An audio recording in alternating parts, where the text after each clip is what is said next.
ప్రపంచవ్యాప్తంగా 59 కోట్ల మంది, మన దేశంలో 9 కోట్ల మంది మధుమేహంతో బాధపడుతున్నారని ప్రపంచ ఆరోగ్య సంస్థ వెల్లడించింది. ప్రతి 7గురిలో ఒకరు డయాబెటిస్ తో బాధపడుతున్నారు. భవిష్యత్తులో ప్రతి 7గురిలో 4 అయ్యే అంచనా. డయాబెటిస్ మీద పూర్తి అవగాహన అందించి డయాబెటిస్ నుంచి తెలుగు ప్రజలను కాపాడే ప్రయత్నం చేస్తోంది సుమన్ టీవీ. మీ మోకాళ్ళ నొప్పులకు ఎటువంటి సర్జరీ లేకుండా ఎపియాన్ పెయిన్ క్లినిక్ అందిస్తున్న అత్యాధునిక చికిత్స. ప్రతి మనిషికి ఈ అవయవాలు కదిలించాలన్నా, స్పర్శ తెలవాలన్నా వాళ్ళకి నరాల సప్లై చాలా అవసరం. ఆ నర్వ్స్ సరిగ్గా ఇంటాక్ట్ ఉండాలి. సో ఈ నర్వ్స్ మూలాన వీళ్ళకి ఫంక్షనింగ్ అంటే కాళ్ళు చేతులు కదిలించగలుగుతారు, అలాగే కూర్చుని లేచి నుంచోగలుగుతారు, అలాగే చెప్పులు జారిపోకుండా ఉండేటట్లు నడవగలుగుతారు. ఇవన్నీ కూడా ఈ నర్వ్ సప్లై సరిగ్గా ఉంటేనే కండరాలు కూడా సరిగ్గా బలంగా ఉంటాయి. ఈ న్యూరోపతిలో ఈ నర్వ్స్ ఎఫెక్ట్ అయితే కనుక వీళ్ళకి చేతులు కాళ్ళలో వీక్నెస్ రావటమే కాకుండా కొద్దిమందికి మీద మింగుడు పడటం కష్టం లాంటిది, ఊపిరి తీసుకోవడం కష్టం లాంటిది కూడా రావచ్చు. అయితే న్యూరోపతికి ముఖ్య కారణాలు ఏంటి? మనకి ఈ పెరిఫరల్ నర్వ్స్ ఎఫెక్ట్ అవటం వలన కండరాలు బలహీనపడవచ్చు, అలాగే వీళ్ళకి స్పర్శ తగ్గొచ్చు, లేకపోతే సూదులు గుచ్చినట్లు లేకపోతే తిమ్మిరిలాగా కూడా రావచ్చు. సో ముఖ్యంగా కారణాలు చూసుకుంటే ఈ ఒక వయసు దాటిన తర్వాత వాళ్ళందరికీ ఎక్కువగా కామన్గా ఉండేది డయాబెటీస్. సో ఎవరికైనా సరే కాళ్ళు చేతులు వీక్నెస్ వచ్చినా, తిమ్మిర్లు వచ్చినా, కాళ్ళు చేతులు ముద్దుబారుతున్నా ముందు కొన్ని టెస్టులు చేయించుకోవాలి. వాటిలో షుగర్ టెస్ట్ చాలా అవసరం. షుగర్ ఒక కారణం అయితే మిగతా కారణాలు B12 తగ్గినా కూడా తిమ్మిర్లు రావచ్చు. అలాగే కొంతమందికి కొన్ని మెడిసిన్స్ వాడుకుంటాం వలన, ఉదాహరణకి ఈ కీమోథెరపీ, క్యాన్సర్ వచ్చినప్పుడు వాడుకునే మందుల మూలాన కానీ, లేకపోతే టీబీ మూలాన వాడుకునే మందుల మూలాన కానీ వీళ్ళకి కాళ్ళు చేతులు తిమ్మిర్లు రావచ్చు. కొంతమందికి కొన్ని ఉదాహరణకి కొన్ని మెటల్స్ మూలాన కూడా, టాక్సిటీ మూలాన అంటే కొన్ని చోట్ల పనిచేసే వాళ్ళకి ఆ మెటల్స్ యొక్క అంటే లెడ్ అని, ఆర్సెనిక్ అని ఈ మెడిసిన్స్, ఈ కెమికల్స్ కూడా ఎక్స్పోజర్ అయినప్పుడు వీళ్ళు వీటి మూలాన కూడా న్యూరోపతి రావచ్చు. అలాగే కొన్నిసార్లు ఈ నర్వ్స్ ఇక్కడ కంప్రెషన్ జరగటం మూలాన కొంతమందికి చేతుల్లో తిమ్మిర్లు వచ్చి వీక్నెస్ కూడా రావచ్చు. ఇది కామన్ గా మనం రిస్ట్ దగ్గర ఎక్కువ బాగా పనిచేసే వాళ్ళకి వచ్చే అవకాశం ఉంటుంది, కార్పల్ టనల్ సిండ్రోమ్. అది ముఖ్యంగా ఇప్పుడు మనం సాఫ్ట్వేర్ వాళ్ళలో కూడా చూస్తూ ఉన్నాం అన్నమాట. అంటే ఈ కంప్రెషన్ జరగటం వలన మీడియం దాని వలన రావచ్చు. అలాగే చాలా సేపు కాలు మీద కాలు వేసుకున్నా కూడా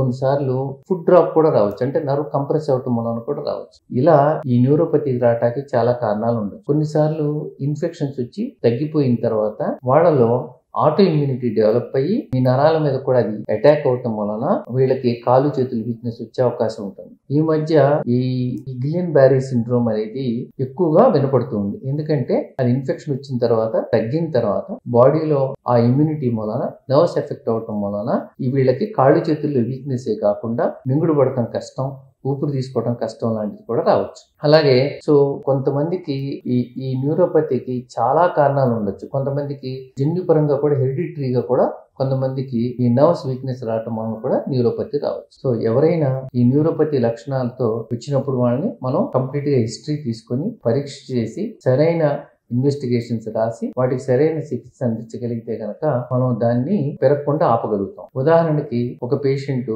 వాళ్ళకి చెప్పులు జారిపోతున్నాయని, లేకపోతే అన్నం కలుపుకోవడం కష్టంగా ఉంటుందని, లేకపోతే కింద కూర్చుని లేచి ఉంచోవడం కష్టం ఉంటుందని, లేకపోతే కొంతమంది కాళ్ళు చేతులు తిమ్మిరిలాగా ఉంటాయని, లేకపోతే స్పర్శ సరిగ్గా తెలవట్లేదు, లేకపోతే ఏదైనా వేడి వస్తువును పట్టుకున్నా కూడా స్పర్శ తెలవట్లేదని, ఇలాంటి లక్షణాలు చెప్పాలి. లేకపోతే కొద్దిమందికి రిస్ట్ డ్రాప్ అంటే పొద్దున్నే లేసేటప్పటికి వీళ్ళకి చేయి పనిచేస్తూ ఉండకపోవచ్చు. అది స్ట్రోక్ మూలన రావచ్చు, కానీ కొంతమందికి నర్వ్ కంప్రెస్ అవటం మూలన కూడా, పడుకుంటాం వలన నర్వ్ కంప్రెస్ అయితే కూడా ఒక్కొక్కసారి రావచ్చు అన్నమాట. ఇట్లా ఈ న్యూరోపతికి కారణాన్ని మనం హిస్టరీలో తెలుసుకొని దానికి తగ్గ ఇన్వెస్టిగేషన్ చేయించుకోవాలి. కామన్ గా చేసే ఇన్వెస్టిగేషన్స్ ఏంటి? ఏ నర్వ్ ఎఫెక్ట్ అయిందని తెలుసుకోవటానికి, ఎట్లా ఎఫెక్ట్ అయిందని తెలుసుకోవటానికి నర్వ్ కండక్షన్ స్టడీస్ చేస్తాం. దాని మూలాన నర్వ్స్ ఎంతవరకు ఎఫెక్ట్ అయింది, మెయిన్ ఏ టైప్ అంటే సెన్సరీ ఎఫెక్ట్ అయిందా, మోటార్ ఎఫెక్ట్ అయిందా, రెండు ఎఫెక్ట్ అయిందా, అలా మనం తెలుసుకుంటూ ఉంటాం. సో అది తెలుసుకుంటాం మూలాన దానికి మనం అది ఒక గైడ్ గా ఉపయోగపడచ్చు. ఏమి ఇన్వెస్టిగేషన్స్ చేయాలని రొటీన్ గా పరీక్షలు చేసి ఏం చేస్తాం, మనం షుగర్ టెస్ట్ చేస్తాం, అలాగే B12 టెస్ట్ చేస్తాము, అలాగే కొంతమంది వెన్నులోంచి నీరు తీసే టెస్ట్ కూడా చేస్తాం. ఎందుకంటే గనక CSF ఎనాలిసిస్ అంటారు. దాంట్లో ప్రోటీన్ పెరిగితే గనక, ఉదాహరణకి గిలియన్ బ్యారీ సిండ్రోమ్ లో వీళ్ళకి కాళ్ళు చేతులు వీక్నెస్ ఉన్నప్పుడు నర్వ్ కండక్షన్ స్టడీస్ చేయడంతో పాటు వెన్నులోంచి నీరు టెస్ట్ కూడా తీసుకుని టెస్ట్ చేస్తాం. సో ఇలా కారణం ఏంటో కనుక్కొని దానికి తగ్గ ట్రీట్మెంట్ ఇస్తాం. అంటే ఇప్పుడు ఈ ట్రీట్మెంట్ కూడా కారణానికి తగ్గ ట్రీట్మెంట్ ఇవ్వటమే కాకుండా లక్షణాలకు తగ్గ ట్రీట్మెంట్ కూడా ఇస్తూ ఉంటాం. ఉదాహరణకి వీళ్ళకి షుగర్ ఉంటే షుగర్ కంట్రోల్ చేస్తాం, కాళ్ళు చేతులు తిమ్మిర్లు ఉంటే కొన్ని మందులు ఉంటాయి, ప్రిగాబాలిన్ అని, గాబాపెంటిన్ అని, ఇలా డ్యులాక్సిన్ అని, ఇలాంటి మందులు మనం రాస్తే కనుక తిమ్మిరి తగ్గుతుంది, షుగర్ ఈ లోపల కంట్రోల్ చేసుకోండి. అలాగే B12 డెఫిషియన్సీలో B12 ని ఇవ్వటమే కాకుండా తిమ్మిర్లు తగ్గే మందులు ప్రిగాబాలిన్ అని, గాబాపెంటిన్ అని, డ్యులాక్సిన్ అని,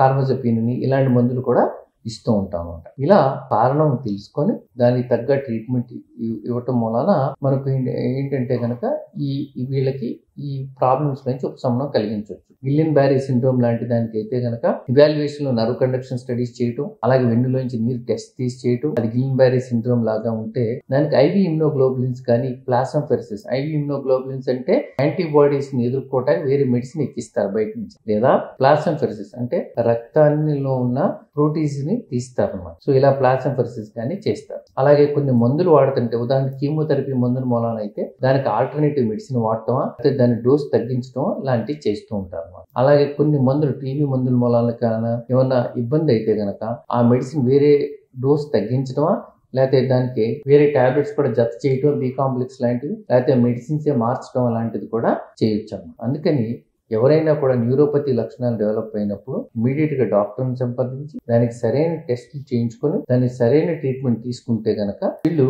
మేజర్ ప్రాబ్లమ్స్ లోకి వెళ్లకుండా ఉండే అవకాశం ఉంటుంది.